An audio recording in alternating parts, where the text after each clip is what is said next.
Salut tout le monde, ici Kev by Intel. Donc aujourd'hui, je vais vous faire une petite présentation, on va dire générale, une petite comparaison, on va dire à titre personnel, hein, de la carte Raspberry Pi, la dernière génération, Pi 3, il me semble, PI, modèle B+, il me semble, et la carte Arduino Uno, version V3, c'est la dernière version de la carte.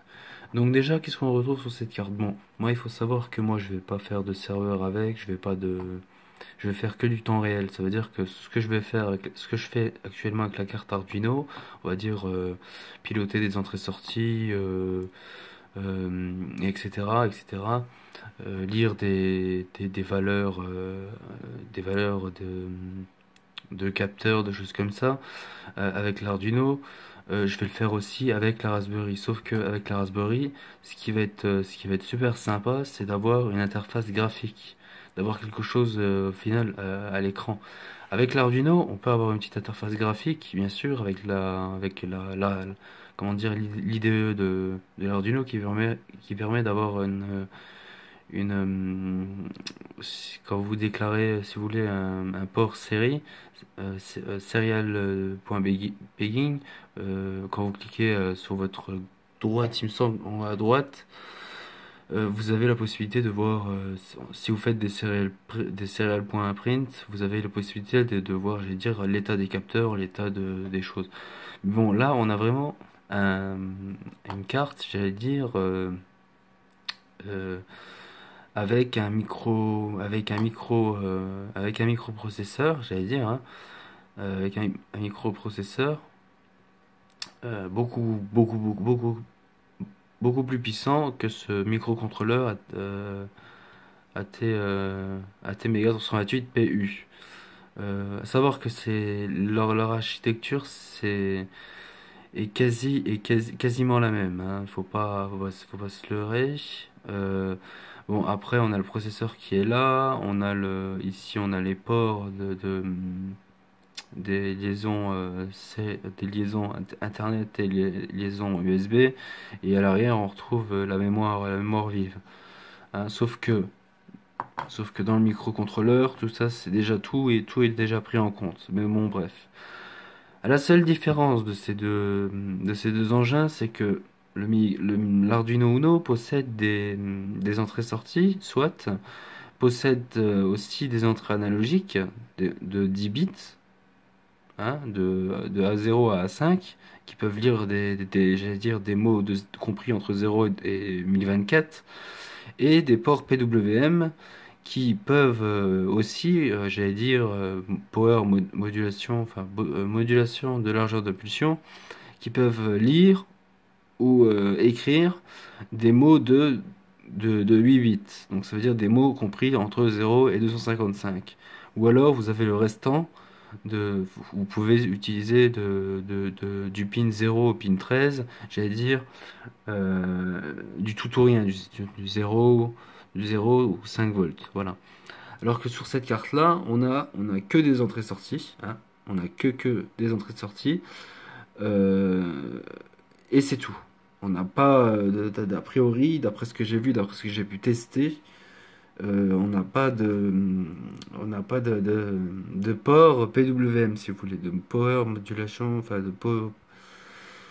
modulation de l'argent d'impulsion, on n'en a pas sur le dessus. Donc il faut, je pense, acheter un kit qui, je pense, se trouve sur Internet. Ça, c'est sûr et certain. Il doit avoir un kit.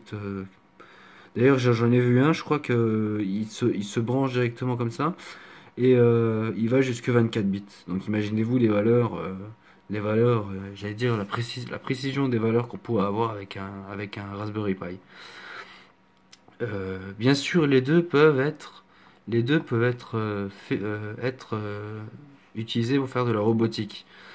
Mais ce qui en fait un peu plus du Raspberry Pi, le Raspberry Pi, lui, j'allais dire, a un système d'exploitation déjà en lui-même, euh, qui est Raspbian ou une Ubuntu ou n'importe quoi. Ça peut être un autre système autre que Linux. Vaudrait mieux que ce soit un système Unix, Linux, que Windows. Mais bon, bref. Puis qu'est-ce que j'allais dire en plus? Oui, donc il comporte la Raspberry Pi comporte 29 pins d'entrée-sortie. Voilà. Contre celle-ci qui en comporte que 13. Pourtant, c'est quasiment les deux là ont quasiment le même prix, j'allais dire, hein. Voilà, voilà. Donc c'est tout ce que j'ai. Ah si, voilà. Une chose importante que j'ai pas dit, c'est aussi le fait que l'Arduino Uno se programme en langage C++. D'accord? Ça veut dire qu'on a déjà des bibliothèques tout intégrées, etc., etc., qu'on peut utiliser, mais on programme principalement avec le langage C++ de l'Arduino. Voilà. C'est son langage, à lui. On peut aussi programmer en C, mais en C++, voilà. Ici, on a une carte sur laquelle on va programmer en Python. Je vous le dis tout de suite, moi je programme pas en Python. Pourquoi? Parce que le Python pour moi est un langage, c'est comme le C++, hein, c'est un langage, si vous voulez, c'est le C, le langage C a influencé le C++ et a influencé le Python, mais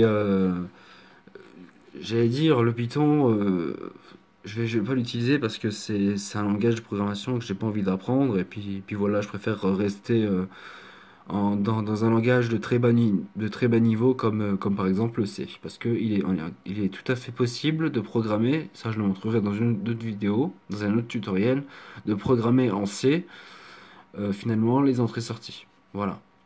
Et comme ça on est sûr de programmer en bas niveau.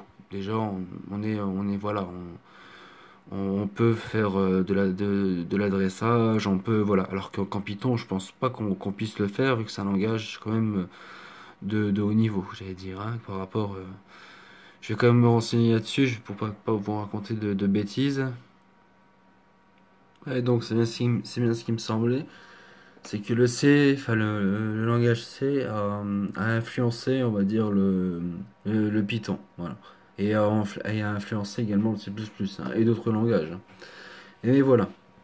Voilà pour la petite présentation, j'allais dire, des Raspberry, enfin de la Raspberry et de l'Arduino. Maintenant, si vous avez un choix à faire, franchement, si vous avez un choix à faire, j'allais dire, de toute façon, tout ce qui est capteur, tout ce qui est... quand je parle de capteur, je parle de photorésistance, je parle de servomoteur, je parle de LED, je parle de tout ça. De toute façon, quand vous allez avoir cette carte, ou cette carte, il va falloir les acheter. Contrairement à ce que beaucoup de personnes disent sur YouTube, il faut les acheter parce pour pouvoir contrôler, j'allais dire, des LED, des choses comme ça, il vous faut le matériel, quoi. Donc c'est exactement la même chose si vous faites de la programmation temps réel, il vous faut exactement les mêmes, j'allais dire, les mêmes composants électroniques. Après, j'allais dire, on peut faire des programmes en C, j'allais dire, oui, en C ou en Python, euh, en console, quoi. C'est en console ou alors, enfin, je sais pas, des mini-jeux, des choses comme ça, hein, ça y a pas de souci. Mais bon, moi, je sais que principalement, je m'en servirai pour faire de la programmation temps réel.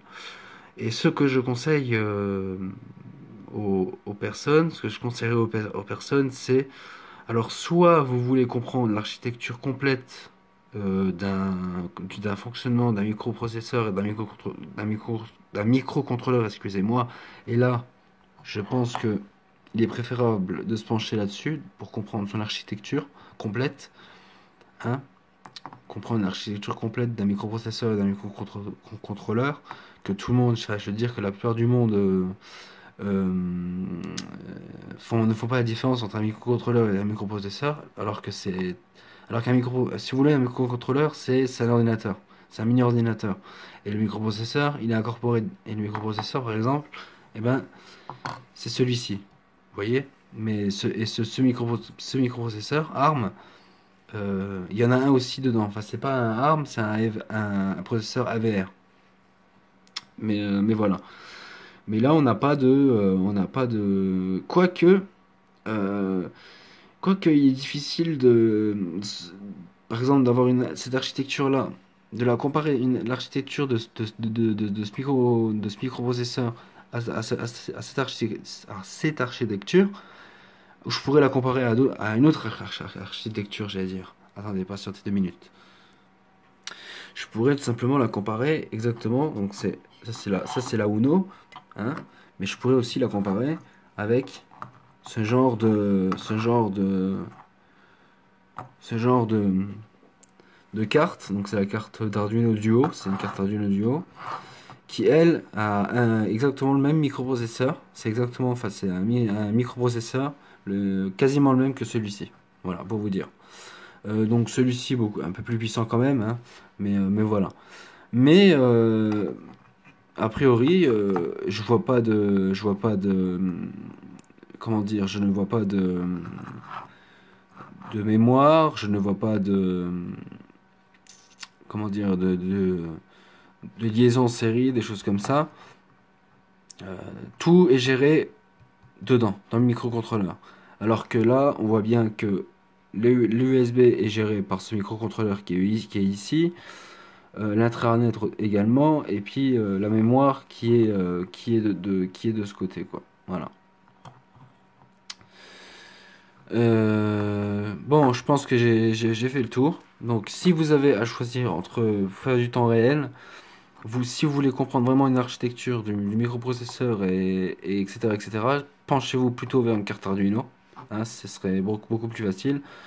D'autant plus que, bon, à la base, j'allais dire, vous avez des entrées analogiques, des entrées numériques, enfin, des entrées analogiques, des entrées numériques, des entrées PWM, et que là, vous avez que des entrées sorties, j'allais dire, pour exactement le même prix. Et finalement, une architecture j'allais dire, très complexe comparée à celle-ci, qui est un peu beaucoup moins complexe quand on l'a déchiffré, on va dire. Mais voilà. Ne vous penchez pas là-dessus si maintenant vous voulez lire les tas des capteurs, des choses comme ça. Euh, Après, j'allais dire, il est peut-être tout à fait possible d'avoir une carte Arduino et une carte Raspberry et puis récupérer j'allais dire, les valeurs de la carte Arduino sur la carte Raspberry et puis de là en faire quelque chose, les publier sur internet ou je sais pas, faire un site web, quelque chose comme ça pour justement voilà. Mais bon, sachez que sur une carte Arduino, on n'a pas de, on a toutes les entrées analogiques, numériques et les ports power modulation, power, largeur d'impulsion, et que sur celle-ci, on n'a que des ports d'entrée-sortie tout ou rien. Et en plus, je crois que c'est des ports, c'est des, il faudrait que je me renseigne. Je crois que c'est du 3,3 volts, il me semble. Donc voilà. Mais on en a 29, alors que sur celle-ci, on en a que 13. Bon, voilà. Donc c'est la fin de cette vidéo. N'hésitez pas à poster vos commentaires, à poster vos commentaires, et puis n'hésitez pas à vous abonner à ma chaîne, et à bientôt dans une prochaine vidéo qui concernera le Raspberry Pi ou l'Arduino, ou la programmation en C, C++. Voilà. À bientôt.